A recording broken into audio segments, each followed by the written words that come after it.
రాష్ట్రపతి అధ్యక్ష. ఆర్థికంగా మరియు సామాజికంగా వెనుకబడిన వారి అవసరాలను తీర్చడానికి మా ప్రభుత్వం ఒక బలమైన సామాజిక భద్రతా వలయాన్ని రూపొందించింది. దీనిలో భాగంగా ఇంటి స్థలాల కేటాయింపు, ఇంటి నిర్మాణము, సంక్షేమ పెన్షన్లు, ప్రజా పంపిణీ వ్యవస్థ పీడిఎస్ ద్వారా రేషన్ను ఇంటింటికి పంపిణీ చేయడం వంటి వివిధ పథకాల ద్వారా ఆర్థిక మద్దతును అందిస్తుంది. ఈ కృషి పేదరికాన్ని దాని మూలాల నుండి నిర్మూలించేలా నిబద్ధతను నొక్కి చెబుతుంది.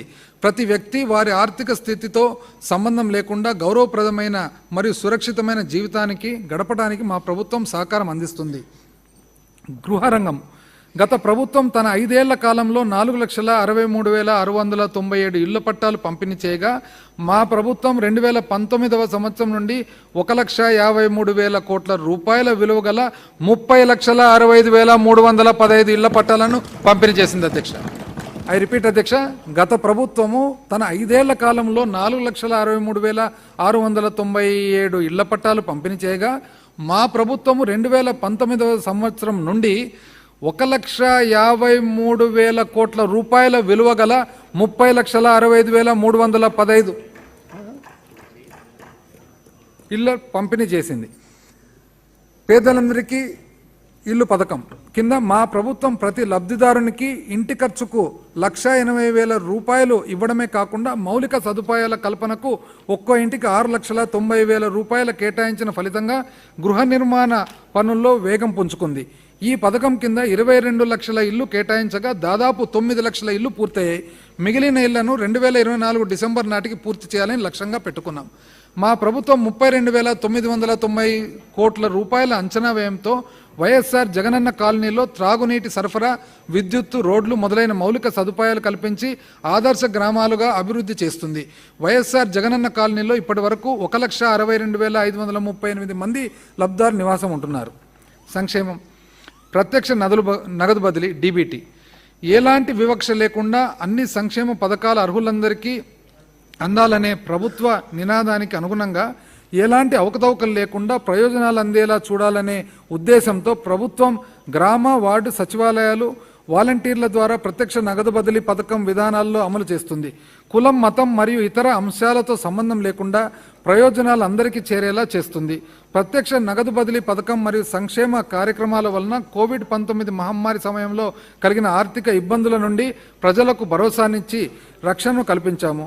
ప్రభుత్వ దార్శనికతను సాకారం చేసి దేశానికి ఆదర్శంగా నిలిపేందుకు నిస్వార్థంగా, అవిశ్రాంతంగా పనిచేసిన గ్రామ, వార్డు సచివాలయాల సిబ్బందికి, వాలంటీర్లకు ఈ సందర్భంగా కృతజ్ఞతలు తెలియజేస్తున్నాను. పైన చెప్పిన అంశాలకు సంబంధించి 2019-20 ఆర్థిక సంవత్సరం నుండి 2023-24 ఆర్థిక సంవత్సరం వరకు మా ప్రభుత్వం ప్రత్యక్ష నగదు బదిలీ పథకం ద్వారా 2,53,000 కోట్ల రూపాయలను, ఇతర పథకముల ద్వారా 1,68,000 కోట్ల రూపాయలను బదిలీ చేశాము. ఈ విధంగా గత 5 ఏళ్లుగా 4,22,000 కోట్ల రూపాయలను ప్రజలకు బదిలీ చేశాము. విజయవంతమైన సమగ్రమైన ఈ ప్రత్యక్ష మరియు ఇతర పథకాల అమలు కారణంగా లక్షలాది కుటుంబాలను పేదరికం నుండి తప్పించి వారి జీవన ప్రమాణాలను మెరుగుపరిచి కొత్త అవకాశాలను కల్పిస్తూ వారి అభివృద్ధి మరియు అభ్యున్నతికి తోడ్పడుతుంది. 2019 సంవత్సరంలో స్థిర ధరల నుంచి సూచి ప్రకారము మన రాష్ట్ర తలసరి ఆదాయము 1,54,031 రూపాయలతో దేశంలో 18వ స్థానంలో ఉండగా నేడు మన రాష్ట్ర తలసరి ఆదాయం 2,19,518 రూపాయలతో 9వ ర్యాంకును సాధించింది. అధ్యక్ష, ఇది ముఖ్యమైన అవుట్కమ్ అధ్యక్ష. 2019 సంవత్సరంలో స్థిర ధరల సూచి ప్రకారము మన రాష్ట్ర తలసరి ఆదాయము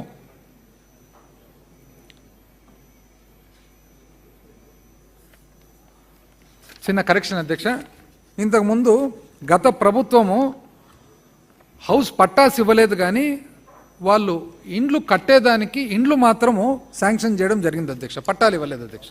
I stand corrected. Only government of India scheme ద్వారా వచ్చిన ఇండ్లు ఏవైతే ఉన్నాయో ఆ ఇండ్లను ట్రాన్స్లేట్ చేయడం జరిగింది అధ్యక్ష. సంవత్సరంలో అధ్యక్ష 2019 సంవత్సరంలో స్థిర ధరల సూచి ప్రకారం మన రాష్ట్ర తలసరి ఆదాయము 1,54,031 రూపాయలతో దేశంలో 18వ స్థానంలో ఉండగా నేడు మన రాష్ట్ర తలసరి ఆదాయం 2,19,518 రూపాయలతో 9వ ర్యాంకు సాధించింది అధ్యక్ష. ప్రగతి ఎక్కడా అని అడిగే వాళ్ళందరికీ ఇది సమాధానం అధ్యక్ష. వైఎస్ఆర్ పెన్షన్ కానుక. మా ప్రభుత్వం వైఎస్ఆర్ పెన్షన్ కానుక పథకం లబ్ధిదారుల అర్హత వయస్సును 65 సంవత్సరాల నుండి 60 సంవత్సరాలకు తగ్గించి సంతృప్త స్థాయిలో అమలు చేస్తుంది. ఈ పథకం కింద పెన్షన్ మొత్తం జనవరి 1, 2024 నుండి నెలకు 3,000 రూపాయలకు మరియు ఆరోగ్య పెన్షన్లు నెలకు 10,000 రూపాయలకు పెంచబడ్డాయి.